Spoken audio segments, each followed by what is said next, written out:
Trump won the 2024 election driven largely by Americans' view on the economy. I'm an economist and I specialize in federal policy. What do I make of all this? I have, I think, three things to say immediately. One, the problem that Trump tapped into, the anger he was able to capitalize in being ushered back into the presidency, it is a problem that is so much bigger than inflation for 2 years. It is a 5 decade stagnation and decline in American living standards. It's not just 12 months of inflation or 18 months of inflation. It is a structural failing of our economy, and he tapped into it and made it very palpable for Americans, as did inflation. The second thing is that however deep or big that problem is, he is probably not going to solve it or even address it at all. I mean, he's good at tapping into anger, but he doesn't have economic policy solutions for what is driving the problems that most Americans are facing. So that means my third thing that the future is whoever can build the solution, right? Democrats lost the election, but they can still win the problem if they can come up with a set of solutions that will actually address it. Americans have told us how angry they are about certain aspects of the economy.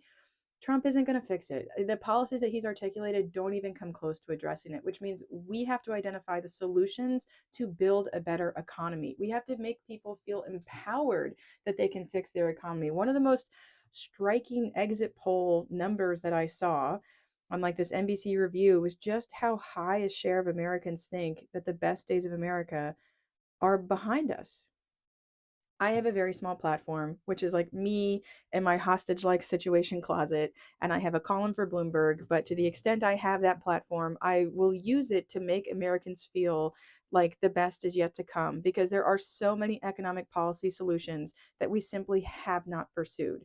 We won't pursue them over the next 4 years, but we can do it in the future. And I want to use my space to talk about it. So, first, what is the decline in American living standards, this economic problem that Trump tapped into? So the short version is American wage growth for the bottom 50% of Americans has not been high enough to maintain the same standard of living that they had before for certain key goods. So from 1973 to 2023, this is a 5 decade period over a lot of presidencies, a lot of Democrat and Republican swings in power. The net wage growth, real wage growth, right? This is wage growth net of inflation. The real wage growth of the bottom 50% was $3, meaning if they made 10.50 in 1973, workers at a similar place in the distribution made 13.50 in 2023. It's a $3 increase in wages over prices. That's next to nothing. That means that for the bottom half of Americans, their wage has barely kept up with inflation for almost 5 decades. Now, in terms of living standards, right? Living standards aren't a monolith. If your wage keeps up with inflation, you can afford things whose price is slower than inflation overall. And we have a lot of goods in the US whose price grows slower than inflation overall.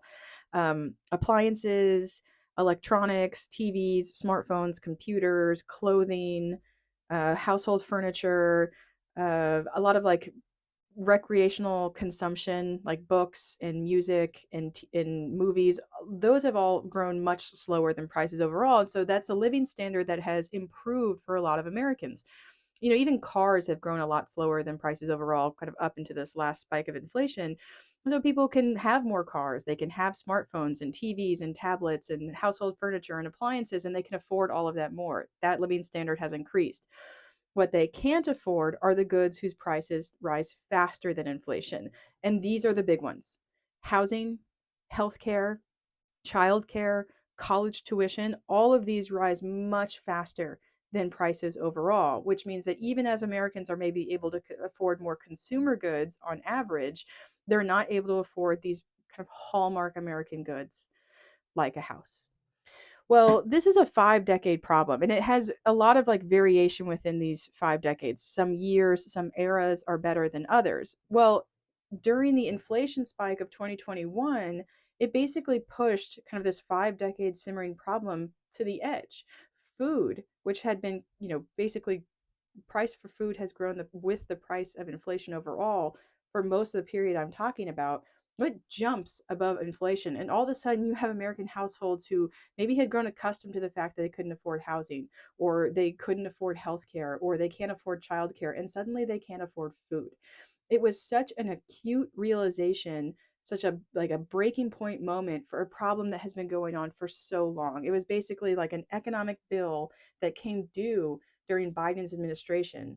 I mean, for the record, I think Biden did a pretty remarkable job considering we didn't fall into a recession. But I also know that that's really cold comfort to tell people, like, oh, you can't afford your life anymore, but hey, at least we're not in recession. Like, you can't tell people to feel better that it's not worse when they already feel bad enough.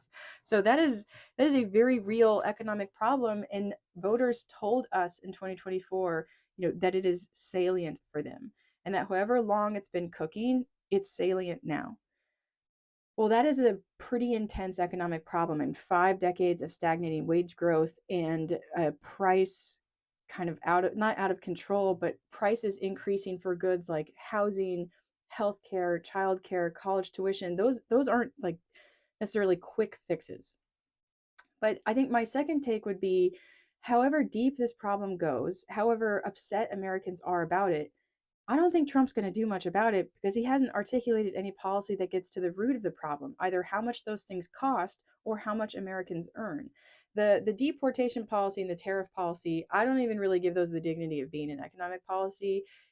He has found that Americans enjoy blaming people. It's a pretty natural instinct. He's able to capitalize on it well.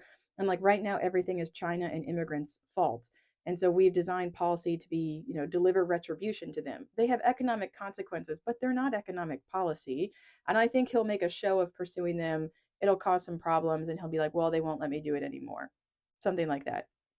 Rile up his base, but not actually pursue them. The one policy that he is guaranteed to pursue is a tax cut because he cut taxes in 2017. Most of the tax cut is going to expire on the household side. And so now he wants to renew the tax cuts that he passed. This will not help Americans. And if you think that that's a crazy statement, let me remind you, we have cut taxes on trillions of dollars of levels in 2001, 2003, 2012, and 2017. Is the 2025 tax cut going to solve all the problems that those prior four did not? I mean, we have spent over $8 trillion on reducing taxes for Americans. And you know what? They can't afford housing. They can't afford childcare. They can't afford food. We can blame these things on the inflation that took place under Biden, but these tax cuts did nothing to help the living standards of Americans because you cannot change the trajectory of living standards. You cannot radically improve Americans' living standards through a tax cut. You have to build policy around addressing problems, and tax cuts simply don't do it. But we're probably going to spend another $4 trillion on them because that's how much his tax cut is supposed to cost. That's what the estimates are right now, which means we'll have invested $12 trillion over a 25-year period into a proven non solution for the economic problems that Americans have said very clearly is what is important to them right now. Politicians and politics will change America's view on the economy. If you're a Democrat, you're happier when a Democrat's in office. When you're a Republican, you're happier when a Republican's in office. But this problem will not go away, even if Americans are less angry about it once he's in there. Tax cuts aren't going to do it. They're going to cost a lot of money, and they're going to fail to solve the problem, as they have failed to solve the problem on 4 prior occasions. And we are going to arrive at the same place. I mean, it's just a different version of the same place in 4 years. The last thing I want to say, while I have the time to say it, is that we have great policy solutions that America has not put in place that can help Americans. It requires paying for them, it requires an investing in them, but I think more than anything, it requires Americans believing that they could be effective. And that is what I will do in this platform, is talk about these policy solutions, talk about positive ways forward to help people feel empowered about what America can accomplish. We've shown that we can make Americans angry. So now let's make Americans optimistic about what they can achieve in their own economic security. That is what I will do here. That is my third takeaway from the election. I hope you follow me and you can kind of come along on this journey as we talk through what the problems are in America and how we can solve them. It won't come out of the next administration, but that doesn't mean it won't come at all. We can build a better future. We can absolutely build a better future.